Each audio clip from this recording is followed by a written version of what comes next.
핀테크 연구소에 오신 것을 환영합니다.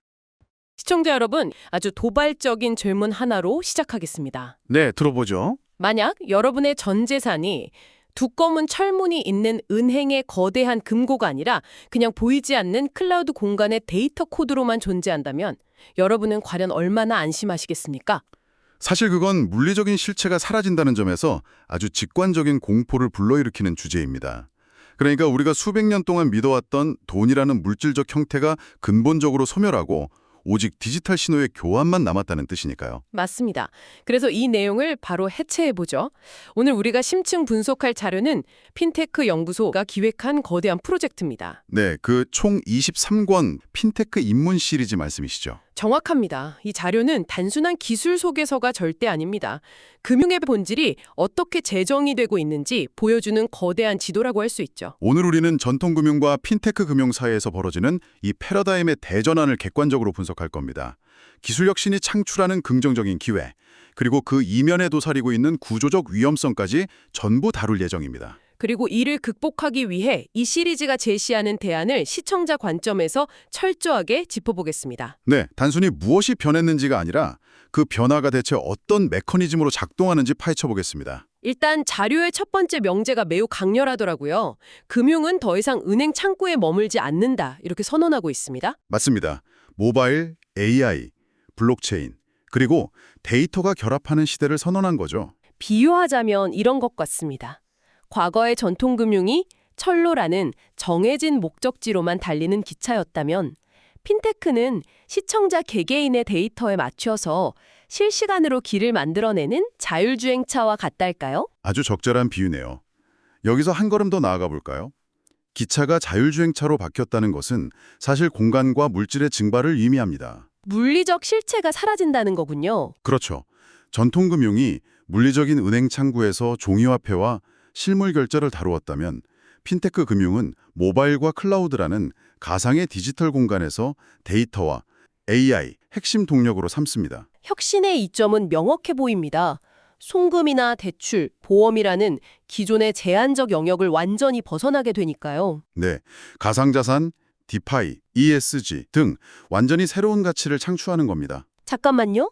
디파이라는 단어가 나왔는데 시청자 여러분을 위해 이 개념의 작동 방식을 좀 명확히 짚고 넘어가야겠습니다. 기존 은행과 무엇이 어떻게 다른 겁니까? 디파이, 탈중앙화 금융의 약자입니다. 쉽게 설명하자면 은행원이라는 중개자가 없는 자동 판매기와 같습니다. 은행원이 없다고요? 네, 기존에는 대출을 받으려면 은행원이 신용을 심사하고 서류를 검토해야 했잖아요. 하지만 디파이 환경에서는 스마트 컨트랙트라는 코드가 그 역할을 대신합니다. 코드가 대출 심사를 한다? 즉각적으로 대출금을 지급해버립니다. 글로벌 초연결 질서를 통해서 지구 반대편에 있는 사람과도 단 몇 초 만에 금융거래가 이루어지는 거죠. 누구든 스마트폰 하나만 있으면 전 세계의 금융 네트워크에 바로 접속할 수 있다는 뜻이군요. 접근성의 극대화네요. 바로 그겁니다. 하지만 앞선 비유를 다시 빌리자면 기차가 선로를 벗어나서 하늘을 나는 드론이 된 격인데 교통 통제 시스템이 없다면 대형 사고가 나지 않겠습니까? 그 이면의 위험성도 만만치 않아 보이는데요. 그 지점이 바로 치명적인 부정적 시각, 즉 구조적 리스크입니다. 전통금융은 국가별 규제망이라는 매우 두껍고 튼튼한 울타리 안에 있었습니다. 한국은행은 한국 법을 따르면 되니까요. 그렇죠. 하지만 핀테크가 국경을 초월하는 초연결 질서를 구축하면서 글로벌 규제 사각지대가 필연적으로 발생합니다. 데이터 유출이나 알고리즘 오류 또는 해킹이 발생했을 때 어느 나라 법을 따라야 하는 거? 맞습니다. 이것을 한국의 법으로 처벌할 것인지 아니면 서버가 있는 미국의 법을 따를 것인지 핑퐁 게임이 벌어집니다. 이는 곧 소비자 보호의 치명적인 공백으로 직결되죠. 그렇다면 시청자 여러분, 이 거대한 리스크를 안고 자율주행차의 시동을 당장 꺼야 할까요? 기술의 시계를 뒤로 돌릴 수는 없을 텐데요. 시동을 끄는 것이 아니라 도로교통법 자체를 새롭게 써야 합니다. 이 시리즈가 제시하는 대안은 단순한 기술적 디지털화를 넘어선 금융의 재정의입니다. 금융의 재정의예요. 네, 기존의 법적 제도적 신뢰를 클라우드와 블록체인 위에서 새롭게 프로그래밍해야 한다는 의미입니다. 전통적인 규제가 사후 처벌에 집중했다면 핀테크 시대의 대안은 알고리즘 설계 단계부터 규제 준수 코드를 내장하는 방식이어야 합니다. 합리적인 의문이 하나 듭니다. 어떤 의문이죠? 지금은 정보 과잉의 시대입니다. 검색 몇 번이면 지식이 쏟아지는데 굳이 총 23권, 방대한 분량의 시리즈를 읽어야 할 이유가 있을까요? 분량에 대한 압박감이요? 네, 오히려 이 압도적인 분량이 진입장벽이 돼서 독자들을 길 잃게 만드는 건 아닐지 의문입니다. 여기서부터가 정말 흥미로운 지점입니다. 이 시리즈는 백과사전처럼 파편화된 정보를 무작위로 나열한 게 아닙니다. 그럼 어떤 구조인가요? 거대한 5개의 기둥, 이루어진 아주 치밀하게 설계된 건축물입니다. 제1부부터 제5부, 논리적인 인과관계로 단단하게 연결되어 있죠. 순서대로 쌓아 올린 건축물이라는 거군요. 맞습니다. 기초 전략을 세우고 기술 인프라를 구축한 뒤 금융과 융합하고 글로벌로 확산시켜서 마침내 미래 패러다임을 제시하는 구조입니다. 즉, 전체를 다 읽지 않더라도 자신이 서 있는 좌표가 전체 지도의 어디쯤인지 정확히 파악할 수 있게 해줍니다. 각 건이 독립적인 부품이면서도 조립하면 하나의 거대한 생태계 지도가 된다는 뜻이군요. 그렇다면 이 거대한 건축물의 내부로 직접 들어가 보죠. 좋습니다. 제1부, 제2부 기초 설계와 인프라 구축 과정을 보면 아주 흥미로운 충돌이 보입니다. 네, 1권부터 3권까지의 내용과 6권의 내용이죠. 맞아요. 1권부터 3권까지는 마케팅과 상품 개발로 가속 페달을 거세게 밟고 있는데 6권은 규제와 법제화라는 강력한 브레이크를 걸고 있단 말이죠.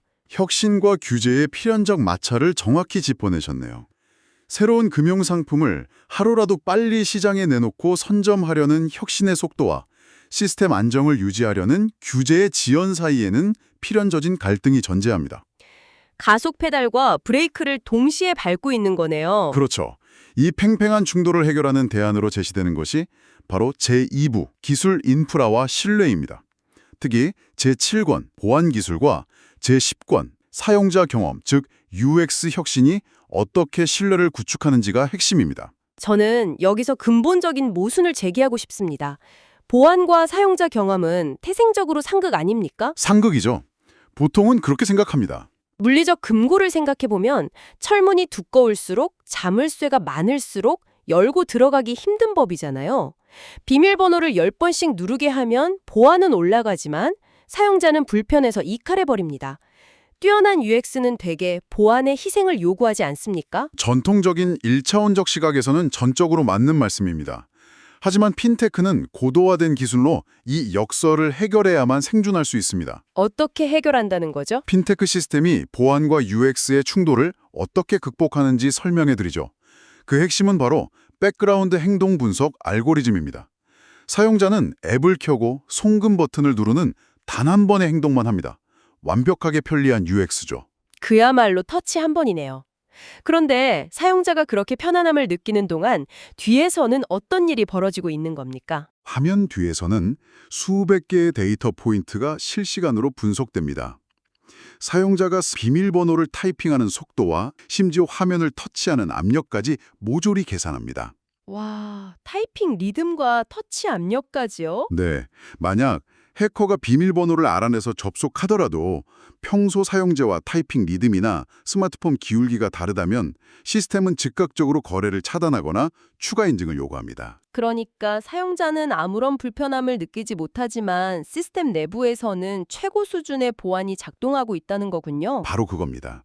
그것이 제1부 혁신과 규제의 충돌을 봉합하는 가장 강력한 인프라적 대안입니다. 대단히 흥미롭네요. 보이지 않는 수천 개의 센서가 달린 철문이 뒷단에서 조용히 작동한다는 거군요. 이제 제3부 금융과의 융합으로 넘어가 볼까요? 네, 본격적으로 일상과 만나는 지점이죠. 이 거대한 인프라가 우리의 일상과 어떻게 만나는지 묻고 싶습니다.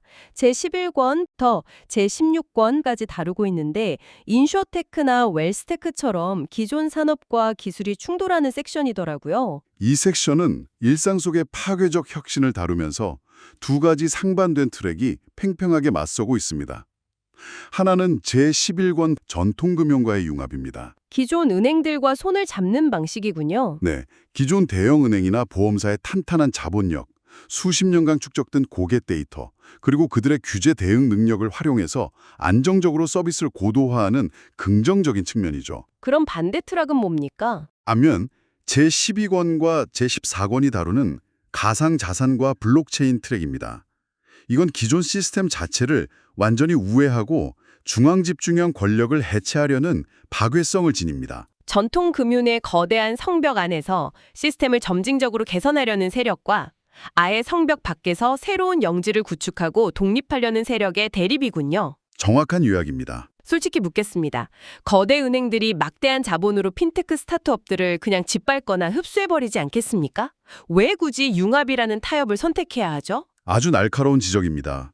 사실 초기에는 전통 금융기관들도 자체적인 기술 개발로 스타트업을 압도하려고 했습니다. 자본력이 어마어마하니까요. 네, 하지만 결국 실패했습니다. 왜냐하면 혁신의 속도와 조직 문화의 차이 때문이죠. 거대 은행이 새로운 앱 기능 하나를 추가하려면 수개월의 결제 라인을 거쳐야 합니다.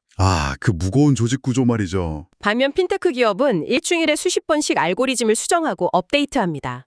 결국 이 자료가 분석하는 대안적 미래는 어느 한쪽의 일방적인 승리가 아닙니다. 생존을 위한 하이브리드 형태의 협력 구조인 거죠. 서로의 약점을 보완하는 방향이군요. 맞습니다. 전통금융은 핀테크의 민첩성과 혁신적 인터페이스를 수혈받고 핀테크 기업은 전통금융의 막대한 규제 대응 비용과 자금력을 방패로 삼는 구조로 재편될 수밖에 없는 필연성을 시사하고 있습니다. 양쪽 모두 각자의 치명적인 약점을 가리기 위해 서로를 이용할 수밖에 없는 생태계라는 설명이네요. 자, 이제 시야를 전 세계로 넓혀보겠습니다. 제4부, 제5부 글로벌 확산과 내일의 금융을 다루는 파트죠. 국경을 넘는 글로벌 금융, 그리고 19권에서 다루는 금융 포용성이나 ESG 같은 이른바 착한 금융의 프레임이 등장합니다. 그와 동시에 제21권 AI와 제22권 자금 세탁 방지, 즉 AML이 핵심 이슈로 등장하더라고요. 이 지점이 바로 미래 금융의 가장 어두운 그림자와 가장 밝은 빛이 교차하는 최전선입니다. 우선 AI의 도입은 데이터 처리와 초계 인허 서비스 측면에서 인간의 한계를 초월하는 효율성을 가져오는 긍정적 효과가 있죠. 긍정적 효과라면 구체적으로 어떤 게 있을까요? 시골에 사는 소외계층도 AI를 통해 월스트리트 수준의 자산관리 자문을 받을 수 있는 금융 포용성이 실현되는 겁니다. 하지만 동시에 고도로 정교해진 사기범죄라는 치명적인 부정적 위험성을 낳습니다. 범죄 기술의 진화 속도가 방어망을 압도한다는 뜻인가요? 구체적으로 어떤 식의 사기 범죄가 가능한지 짚어주시죠. 과거의 금융사기가 누군가의 신분증을 훔쳐서 엉성하게 위조하는 수준이었다면 지금의 AI 사기는 차원이 다릅니다.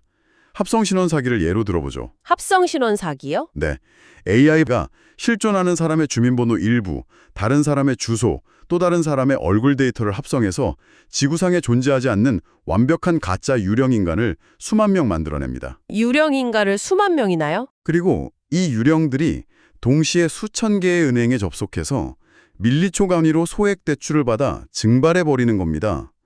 기존의 규정 중심 방어망으로는 이 압도적인 규모와 속도를 절대 막아낼 수 없습니다.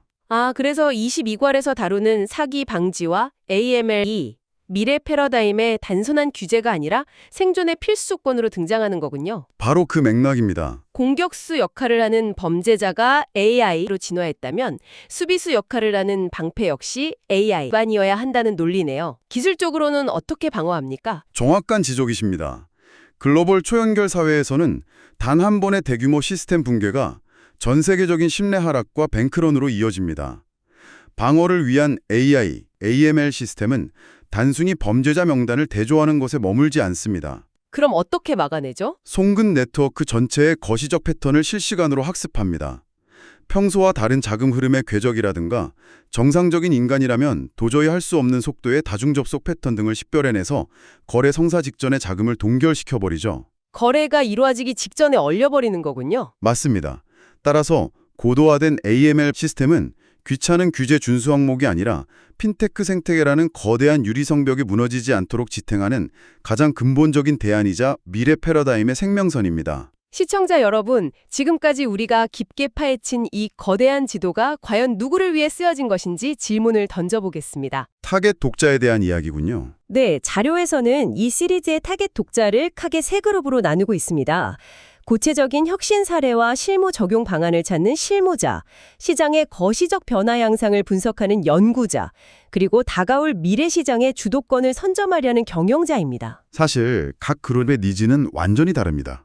하지만 이 시리즈는 세 가지 핵심 가치를 통해 그들을 모두 만족시키는 입체적인 구조를 띠고 있죠. 그 세 가지 핵심 가치가 뭔가요? 바로 총체성, 독립성, 통찰력입니다. 조금 더 구체적으로 설명해 주시죠. 결제 시스템의 말단부터 글로벌 ESG 규제까지 아우르는 거대한 총체성을 가지면서도 독자가 자신의 당면 과제에 맞춰 특정 주제만 발췌해서 읽어도 완벽히 이해할 수 있는 독립성을 보장합니다. 골라서 읽어도 맥락이 끊기지 않는다는 거네요. 네. 단순한 지식의 병렬적 나열을 넘어 각 주체들이 비즈니스의 방향을 결정할 때 나침반으로 삼을 수 있는 통찰력을 제공하는 것. 그것이 이 프로젝트의 진정한 가치입니다. 이 모든 방대한 논의를 종합해보면 결국 이런 중요한 질문이 남습니다. 우리는 오늘 기술적 융합, 글로벌 규제망, 알고리즘 발전과 미래 패러다임을 깊숙이 논했습니다만 역설적인 부분이 있죠. 네, 기술이 아무리 고도화되고 AI가 완벽한 속도로 데이터를 처리한다 하더라도 결국 그 금융 시스템의 중심에는 언제나 사람이 존재한다는 사실입니다. 그 거대한 디지털 건축물을 지탱하는 본질적인 중력은 다름 아닌 인간 사이의 신뢰라는 점이죠. 기술은 신뢰의 형태를 바꿀 뿐 신뢰 그 자체를 대체할 수는 없다는 말씀이군요.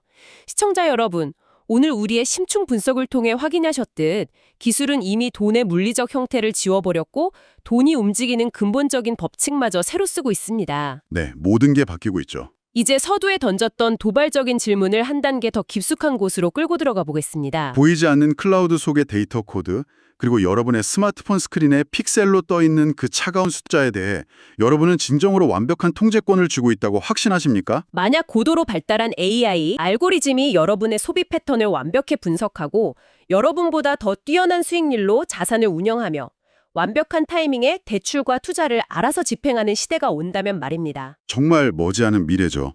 그 완벽한 편리함 속에서 우리는 과연 경제적 주체성을 유지할 수 있을까요? 아니면 우리는 결국 알고리즘이 세팅해 놓은 거대한 지갑 속의 수동적인 손님으로 전락하게 될까요? 눈에 보이지 않는 금융의 진화 속에서 스스로의 금융생활과 통제권을 매섭게 돌아볼 시간이 된 것 같습니다. 오늘 심층 분석은 여기까지입니다. 시청해 주셔서 감사합니다.